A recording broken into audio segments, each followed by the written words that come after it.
Hi friends, அஸ்ஸலாமு அலைக்கும்.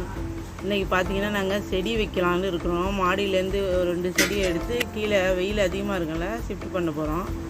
அதுக்காக மண் களிமண்ணும் கொஞ்சம் செம்மண்ணும் கலந்து தொட்டியில் வச்சு செடி வைக்கலான்னு இருக்கோம். ஏற்கனவே மேலே அலோவேரா இருந்ததை எடுத்து கீழே வச்சுட்டோம். மாடியிலேருந்து வெயில் அதிகமாக இருக்கிறதுனால அது ஒரு மாதிரி பழுத்து போன மாதிரி போயிடுச்சு. அதனால் எடுத்து இப்போ வச்சு இப்போ நல்லா இருக்குது. தண்ணி ஊற்றி நல்லா வச்சுருக்கோம். அடுத்தது பார்த்திங்கனாக்கா பிரண்டையை கொண்டு வந்திருந்தேன் நான். அந்த பிரண்டையை ஊண்டி வைக்கலாம் அப்படின்னு சொல்லி அதுக்காக மண் கொட்டி ரெடி பண்ணிகிட்டு இருக்கோம்.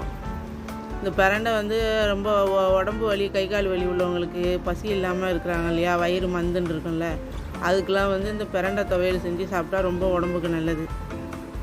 அதனால் கொண்டு வந்து வைக்கலான்னு வச்சுருக்கோம். கிடைக்கல, முன்னாடிலாம் எங்கே பார்த்தாலும் கிடைக்கும், இப்போ எங்கேயும் கிடைக்க மாட்டேங்குது. அதனால் அபூர்வமாக எடுத்து வந்து வச்சுருக்கோம். அடுத்தது பார்த்திங்கன்னா செம்பருத்தி, ஒத்த செம்பருத்தியும் நிறையா வாங்கி வச்சோம். ஒன்றுமே சரியாக வரல. அடுத்தது இப்போ லாஸ்ட்டாக ஒரு செடி கொண்டு வந்து வச்சு பார்க்கலாம் வச்சுருக்கோம். இது சந்தனம் உள்ள செடி 2 மாதம் வாங்கி மாடியில் வச்சுருந்தோம். அது வெயில் அதிகமாக இருந்தாலும் கொஞ்சம் கருகுன மாதிரி ஆகிடுச்சு. அதையும் எடுத்து கீழே கொண்டு வந்து வச்சாச்சு. அலோவேரா பாருங்கள் எவ்வளோ அழகாக இருக்குன்னு. நிழலில் வச்சோன்னு நல்லா வந்திருக்கு.